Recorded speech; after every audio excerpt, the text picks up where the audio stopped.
Hi friends, இந்த 2024 பொங்கல் பரிசு தொகுப்போடு சேர்த்து உங்களுக்கு 1000 ரூபாய் பணம் தரலை, அதாவது எதனா ஒரு காரணம் சொல்லி ரேஷன் கடையில் உங்களுக்கு 1000 ரூபாய் தர மறுக்கிறாங்க அப்படின்னா, ஃபஸ்ட்டு ஆன்லைன் மூலமாக உங்களுக்கு 1000 ரூபாய் பணம் கிடைப்பதற்கு எலிஜிபிளா, அதாவது நீங்கள் தகுதியானவரா அப்படிங்கிறத ஃபஸ்ட்டு ஆன்லைன் மூலமாக செக் பண்ணிக்கோங்க.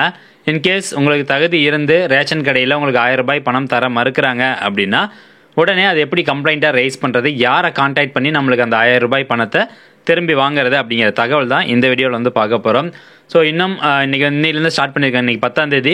இன்னிலேருந்து பார்த்தீங்கன்னா ஒவ்வொரு அரிசி குடும்ப அட்டைதாரர்களுக்கும் 1000 ரூபாய் பணம் ப்ளஸ் அந்த பொங்கல் பரிசில் சொன்ன மாதிரி 1 கிலோ சர்க்கரை, அப்புறம் 1 கிலோ பச்சரிசி, ஒரு முழு கரும்பு இதெல்லாம் கொடுத்துட்டு வராங்க. இந்த தகவலை நீங்கள் நிறைய பேருக்கு வந்து ஷேர் பண்ணணும். ஏன்னா நான் ஏற்கனவே வெளியிட்டுள்ள வீடியோவில் பார்த்தீங்கன்னா நிறைய பேர் கமெண்ட் பண்ணியிருக்காங்க, இந்த மாதிரி வந்து எனக்கு இன்கம் டேக்ஸ் வருமான வரி செலுத்துகிறேன் அப்படின்னு சொல்லி எனக்கு 1000 ரூபாய் தர மறுக்கிறாங்க அப்படின்னு சொல்லி, இதுக்கு என்ன பண்ணுறது அப்படின்னு சொல்லி கேட்டிருக்காங்க. ஸோ அதனால் இந்த தகவல் முடிஞ்சாலும் நிறைய பேருக்கு ஷேர் பண்ணுங்கள். இன்னும் ஒரு 3 நாள் தான் இருக்குது. ஸோ யாருக்கெல்லாம் கிடைக்கலையோ அவங்க இந்த மெத்தடை ஃபாலோ பண்ணி 1000 ரூபாய் திரும்ப வாங்கிக்கிட்டும் முடிஞ்சவருக்கு நிறைய பேருக்கு ஷேர் பண்ணுங்கள். ஓகே, இன்றைக்கி பார்த்தீங்கன்னா நம்மளுடைய தமிழ்நாடு முதலமைச்சர் திரு மு க ஸ்டாலின் அவர்கள் இந்த திட்டத்தை தொடங்கி வச்சிருக்கிறாரு. மொத்தம் 2,19,71,113 அரிசி குடும்ப அட்டைதாரர்களுக்கு இந்த பொங்கல் பரிசு தொகுப்போடு சேர்த்து 1000 ரூபாய் பணம் வழங்குவதற்கான அந்த திட்டத்தை தொடங்கி வச்சிருக்கிறாரு. ஸோ ஏற்கனவே 2 நாளைக்கு முன்னாடியே ஒரு செய்தி வெளியிட்டிருந்தாங்க. இந்த மாதிரி வருமான வரி செலுத்துகிறவங்க, சென்ட்ரல் கவர்மெண்ட் ஜாப்பில் இருக்கவங்க, ஸ்டேட் கவர்மெண்ட் ஜாப்பில் இருக்கவங்க, சர்க்கரை அட்டை, அதுக்கப்புறம் பொருளில்லா அட்டை, இவங்களுக்கெல்லாம் வந்து 1000 ரூபாய் பணம் கிடைக்காது அப்படின்னு சொல்லியிருந்தாங்க. அதுக்கப்புறம் பல பிரச்சனைகள் அந்த காரணத்தினால இப்போது அனைத்து அரிசி குடும்ப அட்டைதாரர்களுக்கும் 1000 ரூபாய் வழங்கப்படும் அப்படின்னு நேற்றைய தினம் டிஎம்கேனுடைய அந்த அஃபீஷியல் ட்விட்டர் பேஜ், அதுக்கப்புறம் தினத்தந்தி பேப்பரு, ஸோ இதெல்லாம் அந்த தகவல் வெளியிட்டாங்க. அனைத்து அரிசி குடும்ப அட்டைதாரர்களுக்கும் 1000 ரூபாய் பணம் கொடுக்கணும், கட்டாயம் கொடுத்தாகணும் அப்படின்னு சொல்லிட்டாங்க. ஸோ அதன்படி பார்க்கும்போது 2,19,00,000 அப்படின்னா கண்டிப்பாக அனைத்து அரிசி குடும்ப அட்டைதாரர்களுக்கும் இது வந்து இருக்குது. ஸோ இப்போது மொத்தமாக நம்ம தமிழ்நாட்டில் பார்த்திங்கன்னா குடும்ப அட்டைகள் பொறுத்த வரைக்கும் 2,24,00,000 குடும்ப அட்டைகள் வந்து இருக்குது.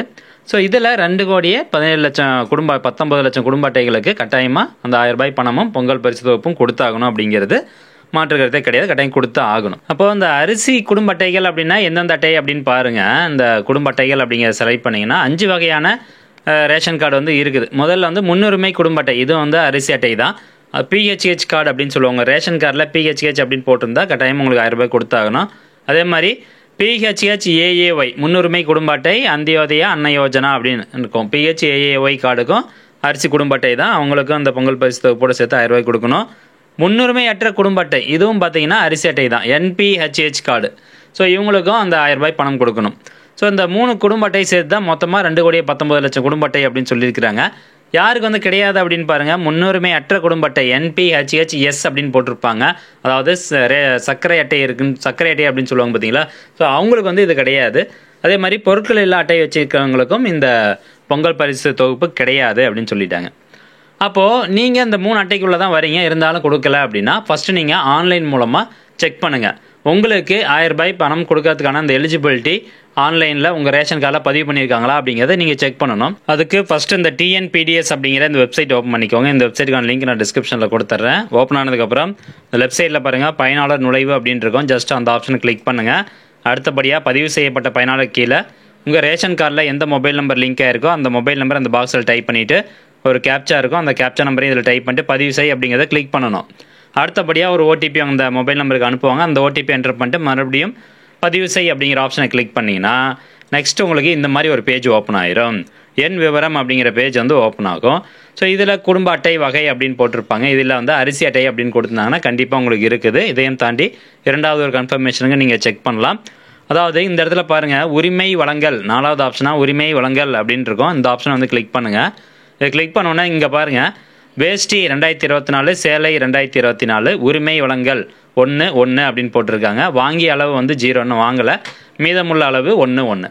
ஸோ இந்த மாதிரி உங்களுக்கு கொடுத்துட்டாங்க அப்படின்னாவே இந்த 2024 இந்த பொங்கல் பரிசு தொகுப்போடு சேர்த்து 1000 ரூபாய் பணமும் உங்களுக்கு கட்டாயம் கொடுத்தாகணும்.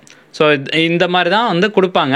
டைரெக்டாக வந்து பொங்கல் பரிசு தொகுப்பு அப்படிங்கிறது போன வருஷம் கொடுத்துருந்தாங்க. ஆனால் இந்த வருஷம் வந்து பார்த்தீங்கன்னா பொங்கல் பரிசு தொகுப்பு, அதே மாதிரி 1000 ரூபாய் பணம் கட்டாயம் உங்களுக்கு கிடைக்கணும் அப்படின்னா இந்த உரிமை வழங்கல் அப்படிங்கிற இந்த பேஜில் உங்களுக்கு இந்த வேஷ்டி 2024, சேலை 2024 அப்படின்னு கொடுத்துருந்தாங்கன்னா கட்டாயமாக உங்களுக்கு கொடுத்தே ஆகணும், அவங்க மறுக்கவே முடியாது. இன்கேஸ் அதில் உங்களுக்கு கொடுத்துருந்து அவங்க இது வரைக்கும் எனக்கு வந்து தரல, எதனா ஒரு காரணம் சொல்லி ரிஜெக்ட் பண்ணுறாங்க அப்படின்னா உடனே நீங்கள் வந்து கம்ப்ளைண்ட் ரைஸ் பண்ணலாம். ஸோ மொத்தம் 3 விதமான கம்ப்ளைண்ட் வந்து ரைஸ் பண்ணி வச்சுக்கோங்க. முதலாவதாக இந்த இடத்துல பாருங்கள், புகாரை பதிவு செய்ய அப்படின்னு இருக்கும். ஜஸ்ட் அந்த ஆப்ஷனை கிளிக் பண்ணி நீங்கள் ஆன்லைன் மூலமாக கம்ப்ளைண்ட் ரைஸ் பண்ணலாம். அல்லது கீழே பார்த்தீங்கன்னா ஒரு டோல் ஃப்ரீ நம்பர் வந்து கொடுத்துருப்பாங்க, இலவச உதவி மைய எண் 1967. அதுக்கப்புறம் ஒரு டோல் ஃப்ரீ நம்பர் வந்து கொடுத்துருப்பாங்க. ஸோ இந்த நம்பர் கான்டாக்ட் பண்ணி நீங்கள் ஒரு புகார் பதிவு பண்ணி வச்சுக்கோங்க. இந்த ஆன்லைன் மூலமாக அந்த புகார் பதிவு பண்ணுறதுக்கு புகாரை இங்கே கிளிக் செய்யவும் அப்படின்னு இருக்கும், அந்த ஆப்ஷனை கிளிக் பண்ணணும். இதையும் தாண்டி 3ஆவதாக தாலுக் சப்ளை ஆஃபீஸருக்கு வந்து கம்ப்ளைண்ட் ரைஸ் பண்ணலாம். அது அப்படின்னு சொல்லிடுறேன். ஸோ புகார் பதிவு செய்ய அப்படிங்கிற பேஜ் ஓப்பன் ஆகும். இதில் போய்ட்டு உங்களுடைய பெயர், உங்களுடைய மொபைல் நம்பரு, மின்னஞ்சல், இமெயில் ஐடி, இந்த வகையை தேர்ந்தெடுக்கவும் அப்படிங்கிறதுல ட்ராப் டவுன் கிளிக் பண்ணி மற்றவை இதர இனங்கள் அப்படிங்கிற ஆப்ஷன் செலக்ட் பண்ணிட்டு இந்த மாதிரி பிரச்சனைக்கான விவரத்தை நீங்கள் ஃபுல்லாக அதில் டைப் பண்ணிடுங்க.